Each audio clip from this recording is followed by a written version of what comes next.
¿Qué tal amigos de Televicentro en el Ecuador y el mundo entero? Es 1 de octubre y les saludamos, iniciamos el camino de las noticias. Tenemos frente a nosotros 2 horas de información. Mi querida, buen día, Elianita también. Glorianita, amigos televidentes, muy buenos días, qué gusto poderlos acompañar en este día lunes, una nueva semana y también un nuevo mes en El Comercio TV.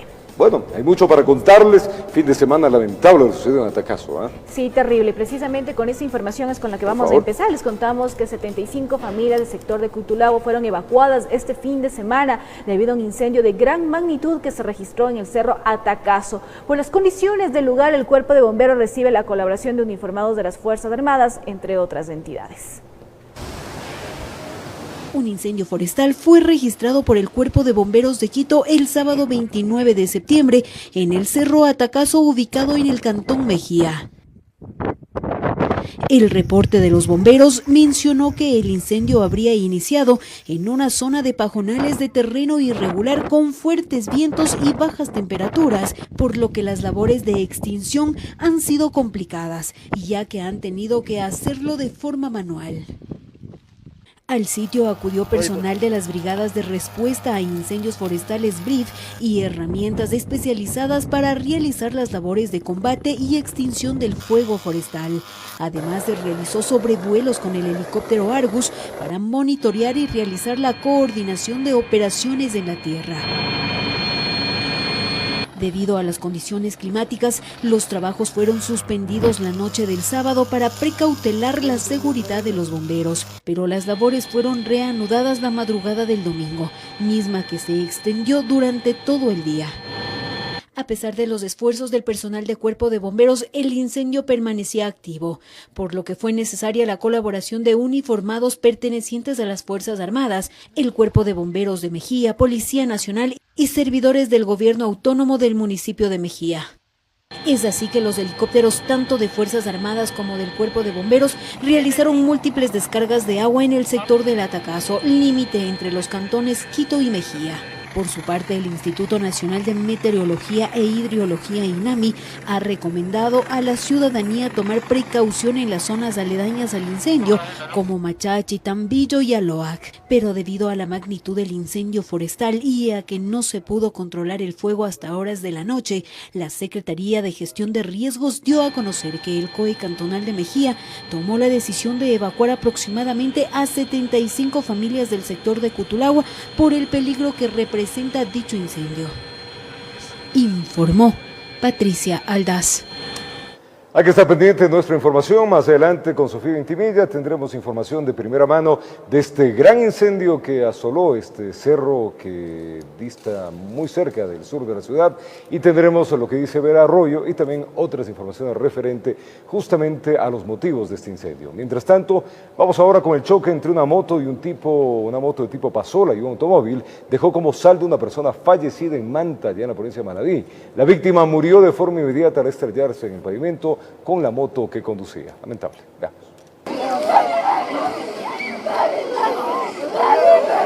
Escenas de llanto y dolor protagonizaron familiares de una mujer de 50 años de edad que murió durante un accidente de tránsito registrado entre un auto y una motocicleta. Cuando yo veo es el impacto, ¿no? La señora sale, fue un golpe bastante fuerte, la señora sale disparada en el aire. O sea, vuela la señora, cae y vuela la moto y todo esto se desplaza para allá. La moto está ahorita allá, pero en realidad la moto quedó por aquí. Pero fue un impacto muy fuerte. El hecho ocurrió en la vía Circunvalación a la altura del barrio 5 de agosto en Manta, provincia de Manabí, cuando Vilma Rosario Palma conducía una pasola que fue ubicada a unos 50 metros del lugar del impacto. Yo me dirigía a otro accidente de tránsito ubicado por medio del ECO en la ciudad de La Pradera y pasaba por aquí cuando pude visualizar que efectivamente aquí había un accidente de tránsito. Solamente encontré ya a la señora en la calzada. Al sitio llegaron paramédicos del Cuerpo de Bomberos de Manta para auxiliar a la víctima, pero solo comprobaron su deceso. Ya cuando recibimos el reporte del 911 avanzamos hasta el lugar, ya encontramos a la señora que estaba en el piso ya sin signos vitales. Minutos después, un vehículo y su conductor fueron retenidos por la policía por su presunta participación en el accidente. Se trata de un choque por alcance. Según los daños materiales verificados tanto en el vehículo como en la motocicleta. Forense de Manta, donde se confirmó que tenía huellas de haber sido también arrollada. Veo el impacto y freno, yo me freno acá abajo. Lo que se ve es la señora en el vuelo. Con cámaras de Eduardo García desde la provincia de Manabí, informó Wendy Delgado. Y en la vía Buena Fe, Santo Domingo, provincia de Los Ríos, un aparatoso accidente de tránsito entre un vehículo y un tanquero dejó como saldo 2 personas fallecidas. El choque frontal ocurrió a la altura del recinto El Descanso en la vía Buena Fe Patricia Pilar. Un vehículo color azul se impactó contra un tanquero cuyo conductor huyó del sitio, pero en el lugar la desgracia dejó como saldo el fallecimiento de Elizabeth Romero de 29 años y Marcos Flores Aguilar de 19 años, mientras que Miguel Flores resultó herido y fue trasladado a una casa de salud en Quevedo. En este accidente tenemos como resultado 2 personas fallecidas, una persona con lesiones graves, el mismo que fue trasladado hasta el hospital del Cantón Quevedo.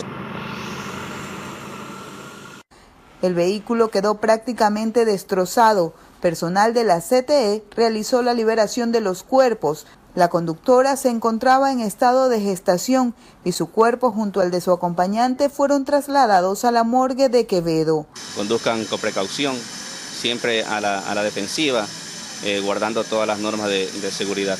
Las causas de este accidente de tránsito se investigan. Las víctimas son oriundas de la provincia de El Oro. Desde Los Ríos informó Odette Camacho. Vamos a contar ahora que el colapso de un muro en el sector de la Magdalena, en el sur de Quito, cobró la vida de un hombre de 43 años de edad y otro resultó con heridas leves. Los hombres se encontraban trabajando en la obra que al parecer tenía la documentación en orden. Miremos. Un incidente con el colapso de un muro en el sector de la Magdalena, al sur de Quito, cobró la vida de una persona tras quedar atrapada bajo la tierra producto del accidente. Bueno, aquí tenemos un desprendimiento de un muro, de parte de un muro de un talud, que tiene un poco de filtraciones al interior. Tenemos lamentablemente la pérdida humana de una persona de sexo masculino que respondía a los nombres de Chinche Garcés José Raúl, de 43 años de edad. Hasta el lugar acudió el Cuerpo de Bomberos de Quito. Lamentablemente constató el fallecimiento de un hombre y otro que estaba con las piernas cubiertas por piedras de tierra, misma que fue rescatada y trasladada a una casa de salud. Cuando llegamos nosotros ya el cuerpo había sido extraído, aproximadamente la mitad del cuerpo. Se encontraba todavía atrapado la parte inferior, la misma que ahorita ya con el procedimiento de los peritos de la policía se procedió a liberar y al momento ya se entregó a medicina legal a cargo de la Policía Nacional. La Fiscalía realiza las investigaciones correspondientes para determinar las circunstancias que habrían provocado el siniestro. Nosotros en la primera inspección determinamos que esto es un caso fortuito realmente, porque los trabajos se están realizando en forma técnica, adecuada al fin, a la finalidad de realizar este trabajo. Solo quiero que se haga justicia por esos guaguas que quedan, son menores de edad, ya mi hermanito se fue y así es la vida. Por favor, los encargados o los dueños de la constructora, por favor que tengan corazón. Hoy día por mí, mañana por ti. Tras el rescate del cuerpo, este fue trasladado hasta la morgue para las pericias de ley, informó Patricia Aldaz.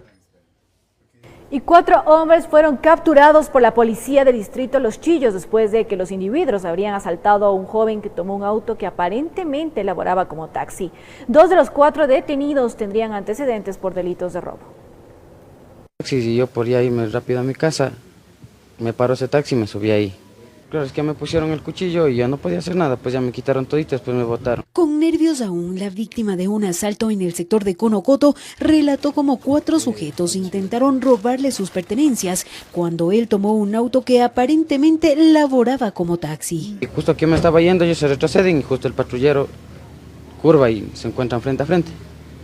Y procedieron a cogerles. Tras el robo, los presuntos delincuentes sacaron a la víctima del auto sin imaginarse que la policía del sector estaba tras sus pasos.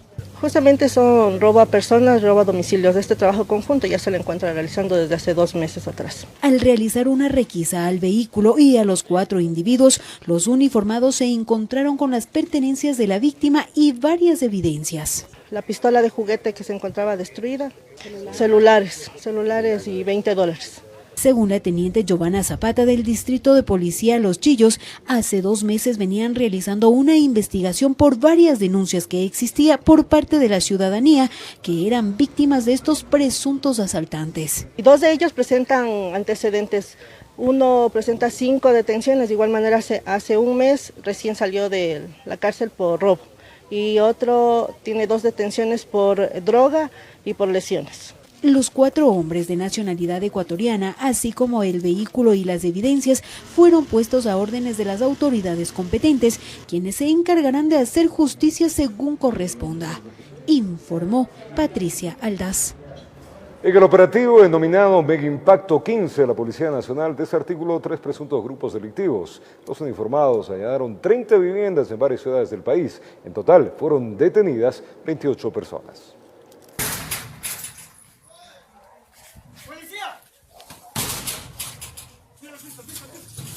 De madrugada, rompiendo el silencio de la noche, equipos tácticos de la policía, fiscales y agentes de la UIAD allanaban de forma simultánea 30 viviendas en Santo Domingo, El Empalme, Quevedo y Buena Fe.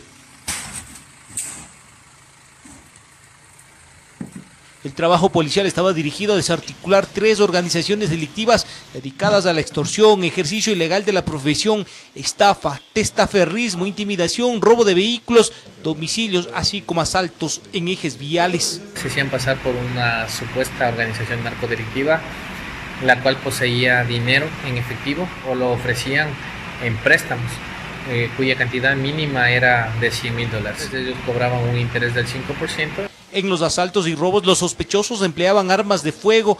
Mega Impacto 15 fue direccionado a disminuir los delitos de mayor connotación y reducir el índice delincuencial. Las supuestas organizaciones operaban independientemente, pero coincidencialmente se dedicaban a los mismos delitos.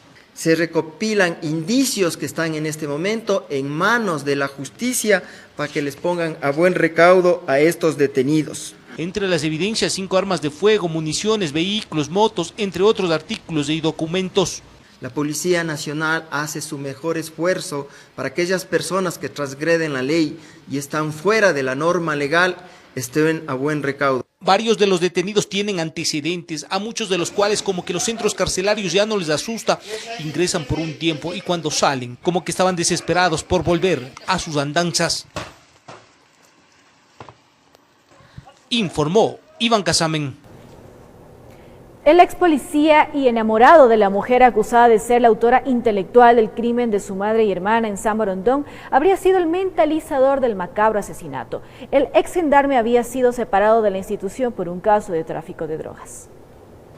Se revelan más detalles de la terrible historia que alarmó a los habitantes de una urbanización de la vía San Borondón el pasado 26 de septiembre. La señora de 68 años y su hija de 26 dormían con el enemigo. La hija y también hermana de las fallecidas reveló con frialdad ante el fiscal cómo y por qué planificaron ese doble crimen. Ella prácticamente pues supo indicar de que la manera, forma y circunstancias previamente se reunió con un enamorado que tenía para desaparecer, palabras textuales que equivale a, que ella me lo dijo, a asesinarla, a la madre. Su enamorado, que es buscado por la justicia, es un ex policía que en el año 2015 lo separaron de la institución al ser acusado por un caso de tenencia de droga.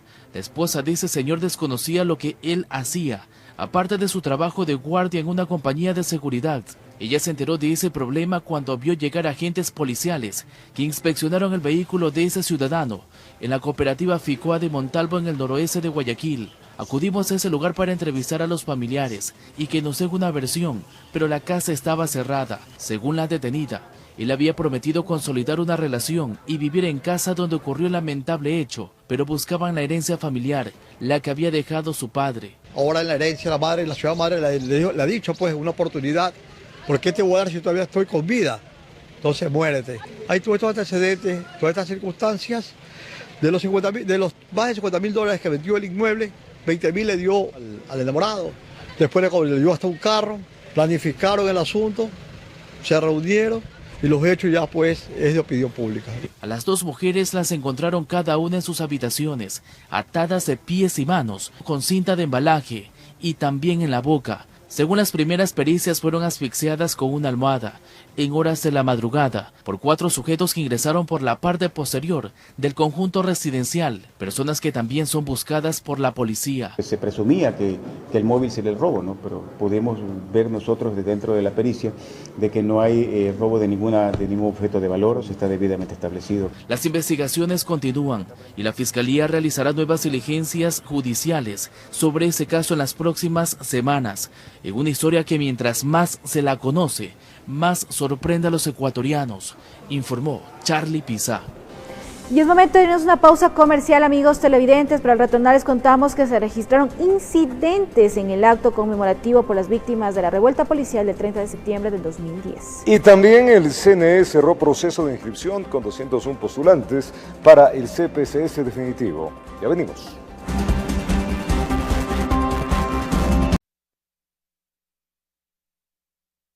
Si quieren matar al presidente, aquí está. ¡Maten al presidente!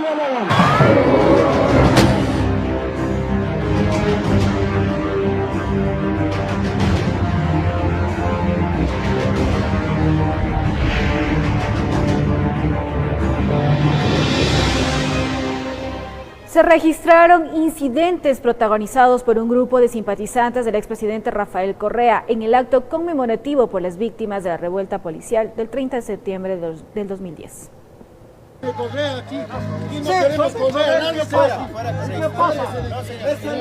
Con varios incidentes protagonizados por un grupo de simpatizantes del expresidente Rafael Correa, que portaban banderas y gritaban consignas. Porque no tienen derecho a atacarnos. Nosotros venimos a favor de Correa.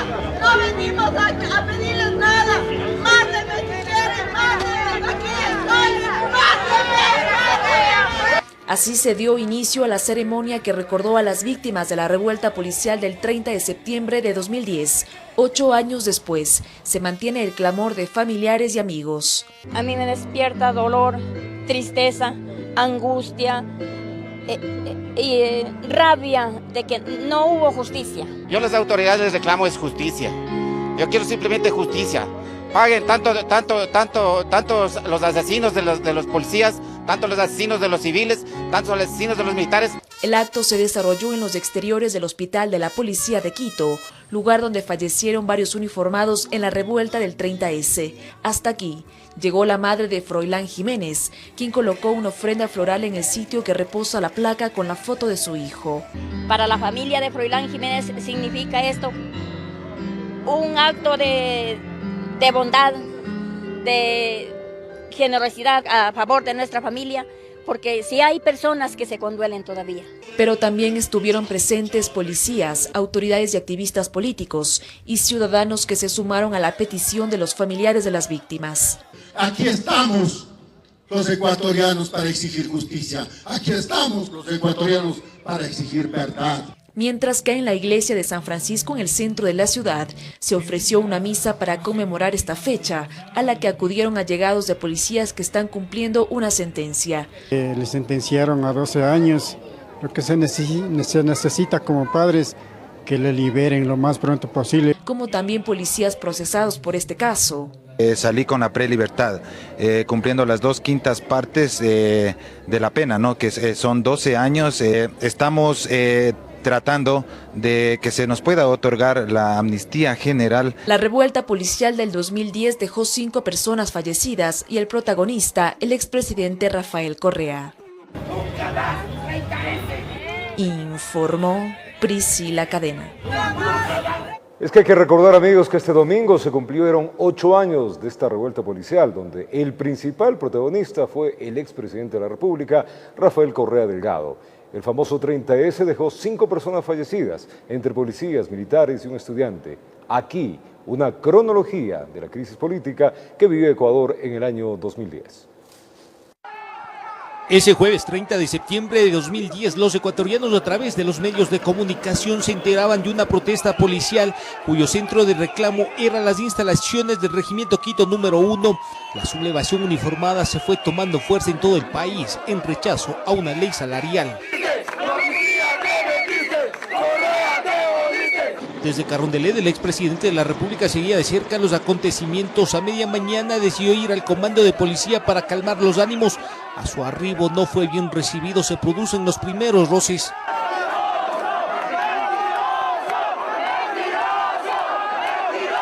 A pesar de tener problemas para caminar, el exmandatario subió hasta la segunda planta del comando de policía, desde donde se dirigió a los sublevados. Su discurso no fue nada conciliador y las cosas empeoraron. Si quieren matar al presidente, aquí está. Mátenlo pues si le da la gana. Mátenlo si tienen poder. Mátenlo si tienen valor. Minutos después bajó del edificio, pero un cerco humano impidió su paso. El humo de las bombas lacrimógenas invadió el ambiente. Correa no pudo llegar hasta el helipuerto y buscó refugio en el hospital de la policía, a donde llegó agotado y asfixiado.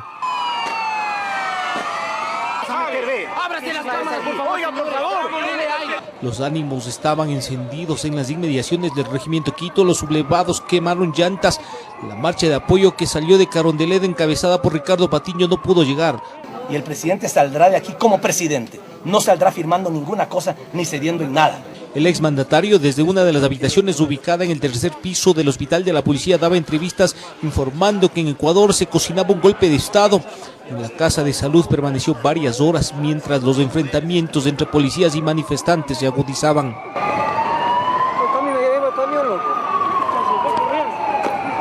Cerca de las 18 horas de ese jueves se coordina la operación Rescate. Fuerzas especiales del ejército esperaban la orden para sacar a Correa del hospital. Elementos del GOE y GIR se alejan de la tropa y también van en busca del exmandatario. Nadie quiere tenerlo acá, el presidente lo quieren sacar rápido lo posible. Saquémosle a la policía. Si les ven ustedes los disparos, saquémosle a la policía, háganme caso. 20 horas 30 se da inicio al rescate del expresidente de la República en medio de una intensa balacera. Es evacuado desde uno de los pisos del hospital.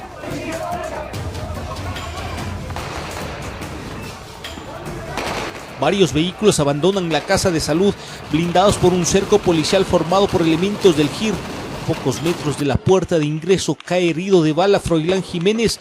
El uniformado muere a los pocos minutos.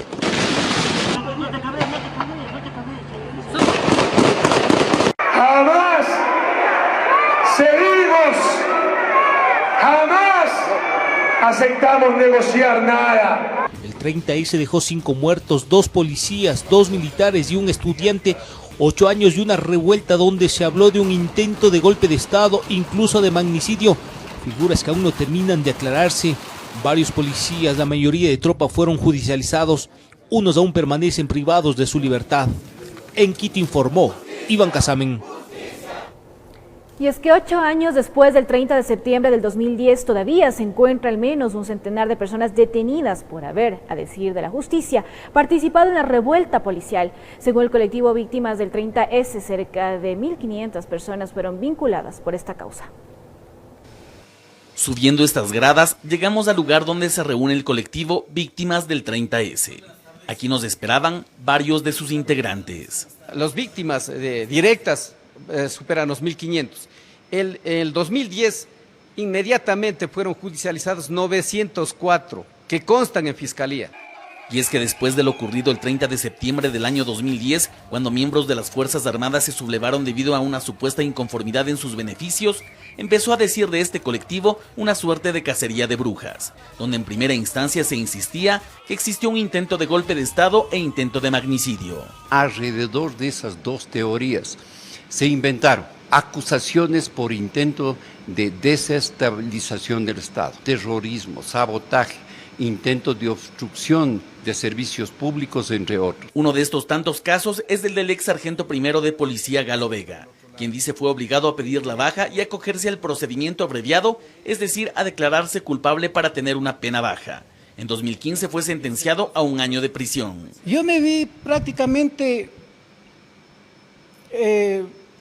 condenado injustamente, pero dando gracias a Dios pasé esta prueba y hoy estoy apoyando a los compañeros que aún están siendo procesados, que aún están en la cárcel 4. Mario Flores, quien bajo el rango de sargento cumplía labores de inteligencia en la Asamblea Nacional, dice que el 30 de septiembre de 2010 tuvo que estar en su puesto de trabajo. Por esta razón, señala, lo sentenciaron a 18 meses de prisión por atentar contra la seguridad jurídica del Estado. Aquello le ha significado un revés en su vida. Yo he querido buscar trabajo.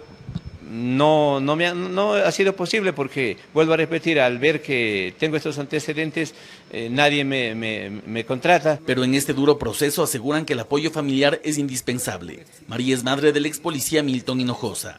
Refiere que está junto a esta organización porque a su hijo, al haberle dado la baja, no le ha quedado más remedio que quedarse en casa cuidando a 2 de sus hijos que tienen discapacidad. Hinojosa cumplía con su trabajo desde el EQ 911 el 30 de septiembre de 2010. Tiene 2 niños especiales con discapacidad del 80% y Lotrita el 51%. Entonces yo pido a las autoridades pues que a mi hijo por favor me ayuden y reincorporen a la policía. Los dirigentes del colectivo Víctimas del 30S se preguntan qué razón existe para que el 98% de los acusados sean miembros de la tropa. Y puntualizan que si hubo un golpe de Estado, sería hora de que se tenga a los autores intelectuales de este hecho. Creo que hay que definitivamente hacer un empeño absolutamente serio para saber la verdad. Y segundo, que los responsables de estos acontecimientos vayan a la justicia en el debido proceso, para que finalmente sean sancionados los responsables de este gran fraude procesal. Por estos hechos y una supuesta manipulación en la justicia desde el poder del gobierno, piden a la Asamblea Nacional la amnistía general. Posición que hoy entra al debate, pues algunos actores políticos consideran que se debe analizar caso por caso, pues una amnistía general significaría impunidad. Informó Javier Rosero. Y es que en la búsqueda de culpables, el gobierno anterior vincula a cientos de personas en el caso 30S. Los hechos, además de los que se conocieron en ese instante, pasan por las víctimas del 30 de septiembre del año 2010. A continuación, vamos a presentarles el relato de la única mujer policía que cumplió sentencia por este caso. Veamos. Fue difícil. Afortunadamente mis hijos eran chiquitos. No tenían conciencia de lo que estaban viviendo. Su primera impresión fue de miedo, fue asustarse al verle a la mamá detrás de las rejas. Con la voz entrecortada todavía lleva el mal recuerdo de aquel 30 de septiembre del año 2010. La ex capitán de policía Paola Mafla afirma que el día de la sublevación policial se encontraba cumpliendo servicio en la unidad de vigilancia norte. Cerca del Parque de los Recuerdos. Mi función era jefe de control de la zona norte de Quito y me encontraba de servicio desde las 7 de la mañana hasta las 2 de la tarde. Kilómetros eran los que la separaban de los acontecimientos del hospital de la policía, donde se decía que el presidente de la época, Rafael Correa, estaba retenido. Sin embargo, contra toda prueba, terminó vinculada a los hechos. Un oficial de esa época indicó que la señora Paola Mafla, la capitán Mafla, se encontraba en las afueras del regimiento Quito incitando a los policías para que reclamen sus derechos, en base a una fotografía de una ciudadana vestida de civil. 5 días después del 30 de septiembre de 2010, la entonces capitán Mafla fue detenida. Me indicaron que estaba siendo detenida pues por incitar a la rebelión armada en contra del presidente. Desde ese instante inició una lucha por probar su verdad. Y mientras su esposo militar solventaba los gastos del hogar, ella corría con los pagos de un juicio penal costoso. Pero según dice, la justicia se encontraba politizada y nada servía. Todos los ahorros se acabaron, fueron casi 4 años de proceso. Una mujer de 40 años con hijos, con deudas y sin un título aparte que no sea el de la policía. Fue difícil salir adelante. La baja de la institución policial fue debido a la sentencia de 3 meses que cumplió al interior de la cárcel 4. Sentencia que, insiste, fue injusta, a tal punto que relata, la administración de justicia lo sabía. Afuera del juicio, de las audiencias, una de las juezas se acercó y me dijo que soy afortunada y que agradezca porque se me impuso la sentencia más baja, porque tenían conciencia de que yo no participé, de que yo no organicé una rebelión armada en contra de nadie y que lamentablemente tenía que cumplir una orden. En definitiva, señala, este caso le quitó todo lo que pudo. Yo tenía una carrera, tenía una profesión, tenía un objetivo en mi vida y de la noche a la mañana se acabó todo. De la noche a la mañana me quedé sin nada. Me quedé con la vida, gracias a Dios, con mi familia, con mis amigos que nunca me fallaron. Y como en una novela amarga de esas que parecen tener el dolor por delante, la magia del amor por quienes ama y le aman despierta la vida para seguir adelante. Su familia ahora es lo que le queda a la ex capitán Mafla. Esto además de, como dice, la esperanza de que se haga justicia y le devuelvan su honor. Informó Javier Rosero. En otro tema les contamos que el Consejo Nacional Electoral cerró el proceso de postulación para la conformación del Consejo de Participación Ciudadana y Control Social definitivo con 201 aspirantes. Desde este lunes se receptará denuncias ciudadanas y en noviembre se conocerá la lista final de los candidatos. Fue este sábado que el Pleno del Consejo Nacional Electoral Transitorio sesionó para verificar la documentación física y digital de los 201 postulantes al Consejo de Participación Ciudadana y Control Social definitivo. Un total general de 201 postulaciones. Es muy importante mencionar que entre las postulaciones mencionadas hay 11 que proceden del extranjero, de distintos países y ciudades. Desde el 1 de octubre al 4, el CNE receptará denuncias ciudadanas con la documentación respectiva sobre incumplimiento de los requisitos o la existencia de prohibiciones de los postulantes. Y de igual manera los postulantes podrán presentar sus descargos con respecto a estas denuncias ciudadanas hasta el día lunes siguiente. Según el cronograma, el próximo 5 de noviembre se recibirán las impugnaciones a las listas de candidatos y el 14 se conocerá de manera pública la lista final. La normativa establece que los electores podrán votar por hasta 7 personas. Estamos de acuerdo a lo que planificamos, revisando la dimensión de la papeleta y el diseño de la misma para que orientemos a la ciudadanía al momento de las urnas. El CNE publicó en su portal web la lista completa de los 201 inscritos. Para que la ciudadanía conozca sus identidades, uno de los aspirantes es Luis Macas, quien no podría participar por ocupar un cargo jerárquico superior. En efecto, existen varias prohibiciones, haber sido miembro del Consejo de Participación Ciudadana Control Social, del Consejo Nacional Electoral, haber tenido un cargo dentro del jerárquico superior en los últimos 36 meses. En la sesión estuvieron presentes los veedores ciudadanos que acompañan este proceso. Nosotros emitiremos informes parciales, el primero se realizará la siguiente semana, que será de la primera etapa precisamente de postulación. Será un informe público. El Consejo de Participación Definitivo será elegido el 24 de marzo del 2019. Informó Priscila Cadena. El presidente Lenín Moreno indicó que se están tomando acciones para resolver la situación del hacker australiano Julian Assange. Esto lo dio a conocer durante su conferencia dictada en la Universidad de Harvard, allá el pasado viernes, durante su visita a Estados Unidos. Veamos. El presidente de la República, Lenín Moreno, dio una conferencia en el foro de la Escuela de Gobierno de la Universidad de Harvard. Allí el mandatario indicó que se están tomando acciones para resolver la situación del hacker australiano Julian Assange, asilado en la Embajada de Ecuador en el Reino Unido desde hace 6 años. Hemos optado por conversar directamente con los involucrados, que es con la Procuraduría Jurídica del señor Assange, con quien le hace de abogado, y con el gobierno del Reino Británico. Pienso que tenemos una solución, seguramente no de corto plazo, pero sí de mediano plazo, para que el señor Julian Assange pueda recuperar su libertad. Indicó que esto ha sido una situación heredada del anterior gobierno. Miento el momento en que te manifiesto que no fue un problema generado por este gobierno, es un problema que lo heredamos. Quiero manifestarles que yo en ninguna circunstancia estoy de acuerdo con lo que hace y con lo que ha hecho el señor Julian Assange. Yo creo que el derecho mínimo de un ser humano a poder conversar, a poder dialogar libremente con otro, sin que su comunicación sea intervenida, no debe ser violentado jamás. El mandatario ecuatoriano también se refirió a la eliminación de subsidios para superar el déficit fiscal. Vamos a seguir dialogando acerca de la posibilidad de quitar algunos subsidios, principalmente cuando tengamos la posibilidad de reemplazarlos, como es el caso del del gas y la electricidad.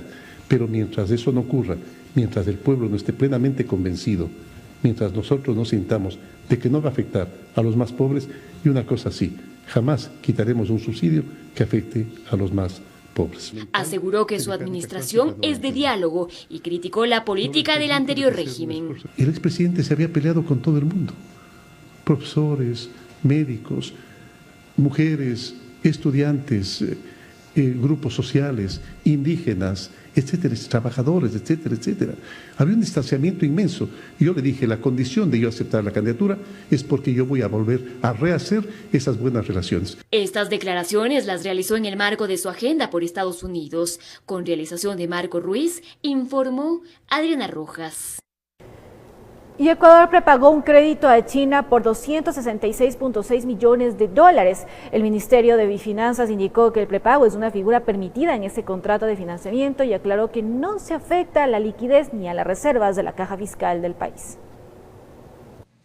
Los 266.6 millones cancelados a China corresponden al saldo de un crédito que Ecuador contrajo en junio de 2011 y que se desembolsó en dos partes. La primera fue de $1.400 millones a un interés del 7.15% y el segundo a $600 millones a un interés del 6.25%. La cancelación de este crédito, según explican analistas, es positiva porque permiten liberar crudo para poder venderlo a mejores condiciones de mercado. Datos oficiales indican que entre 2010 y 2017 se realizaron 23 operaciones con entidades chinas.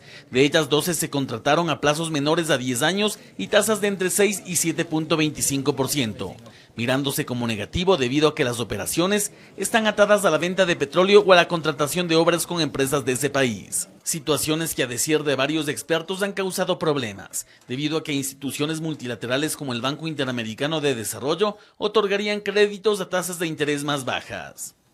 Informó Javier Rosero. Son las 7 de la mañana, 33 minutos, 6:33 allá en Galápagos. Sí puedo contarles que el Consejo de la Judicatura y la Contraloría del Estado cotejarán información de 87 contratos de infraestructura ejecutados por la administración anterior, de los cuales 4 registraron indicios de sobreprecio. El objetivo es indicar el número de casos en que han sido auditados durante la gestión de Carlos Polit, donde no se determinaron estas irregularidades. Las manos en la corte, por supuesto que la vamos a meter, para mejorar esas cortes con las que nadie puede estar satisfecho. Lo anunciaron como un ejercicio de moralización de la justicia, pero 7 años después, la nueva transición de la judicatura, nacida también de una consulta popular, anuncia que en los contratos de infraestructura no quedó el santo, menos la limosna. 160 millones se han distraído de una manera rara, pero obviamente ya se ha preparado, ya se ha presentado en la Contraloría General del Estado. El complejo judicial de Guayaquil tiene alrededor del 51%. El complejo judicial norte de Quito tiene un excedente del 28%. Según las autoridades, son 87 contratos que se suscribieron y ejecutaron en 2 periodos, desde 2011 hasta el presente año. Hubo excesos, afirman, en los montos e incluso aspectos básicos. En el caso de Florida Norte, la construcción de las tuberías de agua potable son deficientes. De ahí que frente a las auditorías formuladas por la administración de Carlos Polit y en virtud del impedimento legal de efectuar 2 acciones de control al mismo objeto, ellos se curarán en sano. Por prescribir las acciones de control, alrededor de 40 contratos, todavía hay 47.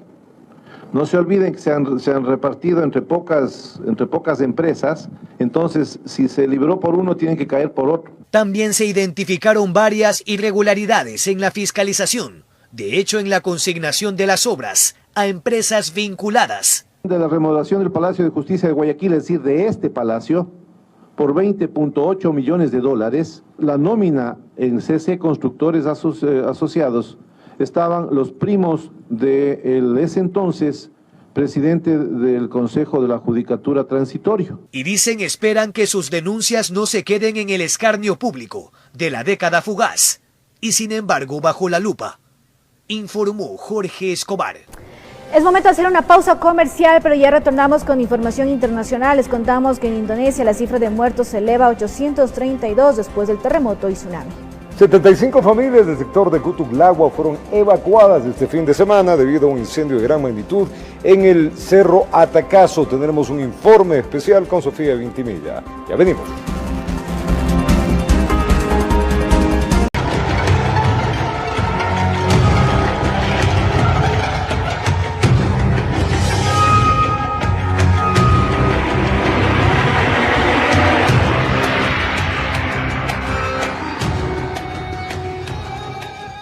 Vamos inmediatamente a esta hora a conectarnos con Sofía Vintimilla. Ella está con el Cuerpo de Bomberos de la ciudad de Quito desde el Parque Bicentenario, justamente allá en el cuartel que han hecho pues los que el fin de semana trabajaron arduamente. Me imagino que está con el comandante Vera Arroyo y nos comentará un poco los detalles de este increíble incendio, un dolor que hemos tenido los quiteños. Adelante, por favor, Sofía. Roberto, amigos, que tengan un excelente día. El comandante Ever Arroyo se acaba de trasladar ya al EQ 911 porque se instalará en pocos minutos el COE Metropolitano. Sin embargo, aquí estamos con varios representantes del Cuerpo de Bomberos, como el teniente Garzón, quien nos va a contar un poco de este incendio que es lastimosamente grave. 2 días de incendio, usted me había dicho que ya está en nivel número 3 y aproximadamente hay un estimado de que podrían haberse quemado ya 10 hectáreas. Muy buenos días. Muy buenos días con todos los televidentes, muy buenos días. Teniente Paul Garzón, de salud del Cuerpo de Bomberos de Quito. Sí, como acaba de mencionar, ya tenemos 2 días trabajando en este incendio que aproximadamente se generó en la parte del Cantón Mejía, por lo cual todo el Cuerpo de Bomberos de Quito está movilizado ya 2 días en el lugar para evitar que el incendio se propague y pueda avanzar a lo que es el Distrito Metropolitano de Quito. Entonces, con eso tenemos ya personal en el punto desde las 5 de la mañana, igual el día de ayer estuvieron desde las 4:30 de la mañana haciendo labores de control para poder después hacer las labores de liquidación.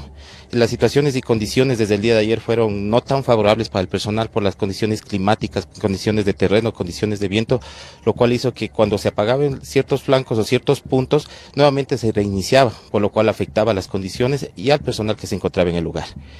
Bueno, para el día de hoy, desde las 4:30 de la mañana, el personal ya empezó el ascenso, llegaron al punto a las 5 de la mañana ya en el lugar.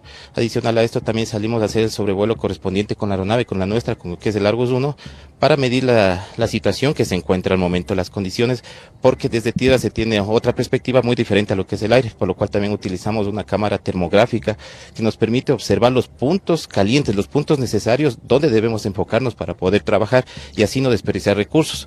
Pudimos observar que existe 3 puntos calientes donde se debe enfocar el personal. Entonces se determinó eso y se le indicó al personal de tierra dónde tiene que ser puntualmente las acciones para controlar y posterior la liquidación del incendio. Entonces cabe recordarle a la ciudadanía que el incendio únicamente ahorita está propagándose en el Cantón Mejía y no ha llegado hasta el Distrito Metropolitano. Por supuesto, en el sobrevuelo que hicimos pudimos observar que la parte del Cantón Mejía se encuentra un poco afectada en la parte sur. El Cuerpo de Bomberos está en una limitante y también, por supuesto, para el apoyo respectivo al personal de bomberos del Cantón Mejía. Sí se está controlando esa parte, no estamos permitiendo que el incendio avance a lo que es el Distrito Metropolitano de Quito.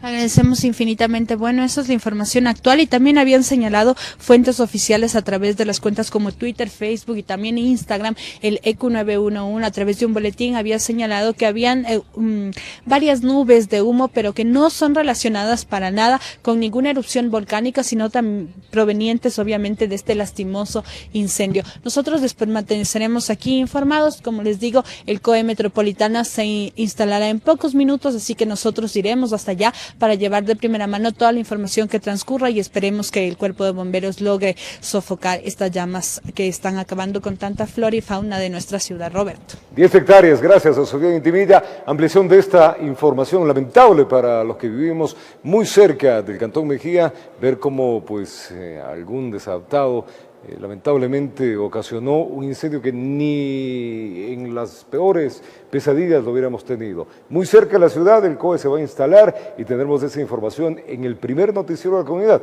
en instantes. Mientras tanto, seguimos con información. Cambiamos de tema, les contamos que el Gobierno Nacional decidió ampliar por un mes más la declaratoria de emergencia en 3 provincias del país por el flujo migratorio de ciudadanos venezolanos. Adicionalmente, se pondrá en marcha una minga para que puedan regularizar su situación migratoria.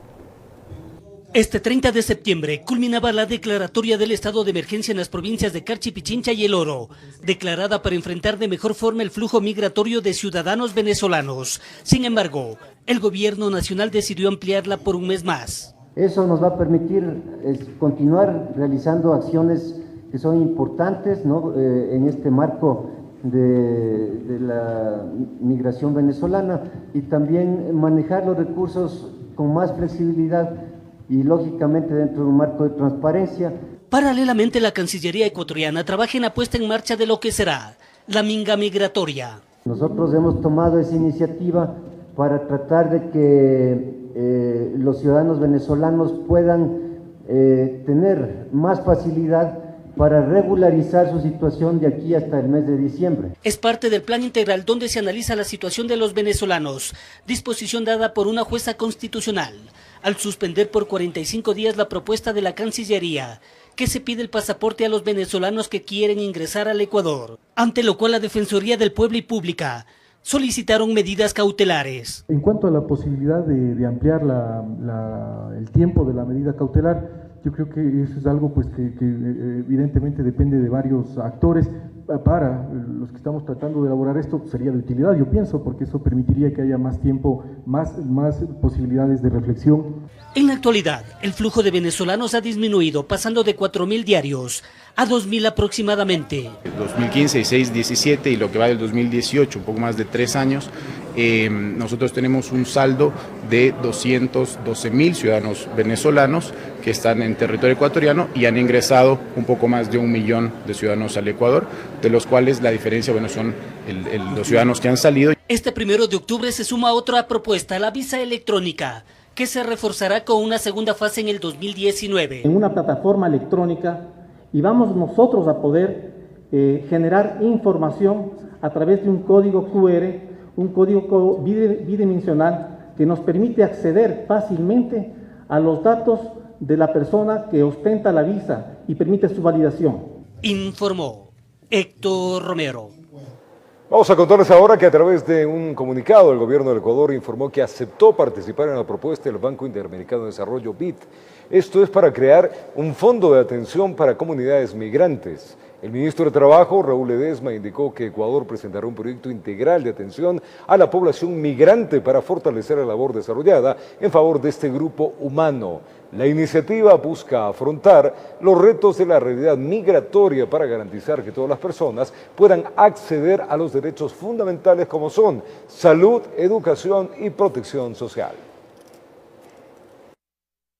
La diligencia se llevó a cabo en torno al narcobús accidentado el pasado 14 de agosto en la vía Pifo-Papayacta. La defensa de uno de los heridos que viajaba en la unidad y que fue implicado en el proceso presentó ante la Corte Provincial de Justicia una solicitud de habeas corpus, alegando que tras el siniestro, una de sus heridas presentaría un proceso infeccioso que requiere de atención especializada, con la que no contaría el sistema penitenciario donde se encuentra recluido. Solicitud que fue rechazada por este tribunal. Se ha resuelto por parte de la Corte Provincial, en este sentido, negar la acción de habeas corpus, pero al mismo tiempo la Corte Provincial de Justicia de Pichincha acepta nuestro pedido, parcialmente se podría decir, y en ese sentido ordena que efectivamente se dé la atención médica requerida por especialistas. La señora jueza va a ordenar efectivamente que se dé en el centro provisional del Inca o a su vez que sea trasladado a un centro médico respectivo con el fin de que sea recibida esta atención médica oportuna. Se llevó a cabo la tercera campaña binacional en contra de tratas de personas. En el vecino país de Colombia se ha logrado desarticular de varios grupos dedicados al tráfico de migrantes, mientras que en Ecuador, en lo que va de este 2018, se ha podido recuperar a 2 menores de edad. Le contamos. El CEVAP de Puente de Rumichaca fue el escenario para que autoridades tanto de Colombia como de Ecuador formaran parte de la tercera campaña binacional en contra de la trata de personas. En lo que va del 2018, 2 casos de menores ecuatorianas que fueron recuperadas en territorio colombiano se han presentado, mientras que el 2017 cerró con una cifra preocupante. 2 personas que provenían, la una desde la ciudad de Quito y la otra posteriormente desde la ciudad de Guayaquil. En el anterior periodo de mi administración, como 15 casos concretos que fueron visualizados por todas las autoridades de Ecuador. La crisis de movilidad que se agudizó en el mes de agosto determinó que las autoridades lograran detectar grupos organizados que se dedican a la trata de migrantes. En territorio colombiano fueron desarticuladas varias bandas. Sabemos que a nivel regional existen bandas que a través de chantajes, de amenazas, de sobornos o a veces falsas promesas incurren en este delito que es la trata de personas. Pues ha existido falsificación de documentos, partidas de nacimientos falsas. Esos son indicios de que cuando se cometen estos distintos tipos de delitos, explotación sexual, explotación laboral. Entonces, a eso estamos articulando, respetando los derechos humanos. Este tipo de acercamientos entre las autoridades y la ciudadanía ha logrado que los resultados sean positivos. Se recordó el caso del menor raptado en Venezuela y que cruzó esta frontera junto a sus captores. Aquí nuestros vendedores ambulantes, quizá por la sensibilización que se ha venido prestando, ellos despertaron y se dieron cuenta de que el niño cruzó frontera, avisaron a las autoridades. Lo que sí reconocieron las autoridades es que lamentablemente la desaparición forzada de menores en la zona de frontera existe. Sin embargo, la denuncia no es colocada por parte de los familiares por temor a represalias. Desde la frontera colombo-ecuatoriana informa Miriam Enríquez. Queremos contarles ahora que este mes de octubre será dedicado a los peluditos, así lo proponen organizaciones en pro de los derechos de ellos. Estas organizaciones han programado varias actividades justamente para el efecto. Le vamos a contar.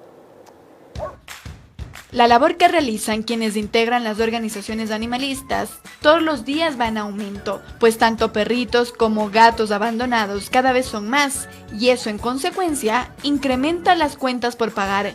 Por tal motivo los activistas insisten en que hay que crear conciencia ciudadana. Por ello, se ha tomado octubre como el mes animal. Bueno, sabes que es súper importante porque los animales ahora ya son mucho más visibles. Aparte de eso, ellos tienen derechos y nosotros aquí en la Constitución todavía los vemos como cosas, todavía son cosificados. Lo que nosotros estamos luchando es que ellos en la Constitución, en el COI, para poder normar, ellos primero pasen a ser seres vivos y que tengan derechos, ¿no? Desde el 4 de octubre se realizarán varias actividades. Empezamos desde el mismo día, desde el 4 de octubre, que en la Asamblea Nacional se decreta el Día Nacional de los Animales, por medio, como les menciono, de un decreto que va a ser ya instaurado desde aquí en adelante. Todos los 4 de octubre de cada año se va a celebrar el Día de los Animales con eventos significativos. Luego nosotros seguimos con el 6 de octubre con el Cucurtíjar, que es una celebración muy emotiva, agradeciendo a los animales por estar junto a nosotros y todo lo que ellos nos dan, ¿no? El 20 y 21 de octubre habrá una feria en el Centro de Exposiciones Quito. Ahí la gente podrá donar artículos útiles para las organizaciones. Desde las 9 de la mañana hasta las 5 de la tarde, donde habrán emprendimientos animalistas, los cuales son de compañeros activistas, organizaciones, rescatistas independientes, que tienen su pequeño negocio, ¿no? Y ahí lo que hacemos es sacar fondos, cada organización que va a tener su stand, para poder seguir con la labor. De igual manera, ahí se podrá adoptar. Vamos a tener adopciones, pero ese día no van a estar los perritos físicamente, porque como te comento, es una feria donde habrán artistas, va a haber mucho sonido y los perritos se estresan muchísimo. Va a haber adopciones, pero vamos a tener un catálogo de perritos que están en adopción. La información completa de todos los eventos programados, usted la podrá encontrar en la fanpage de Raíz Animal. En Quito informó Andrea Orbe.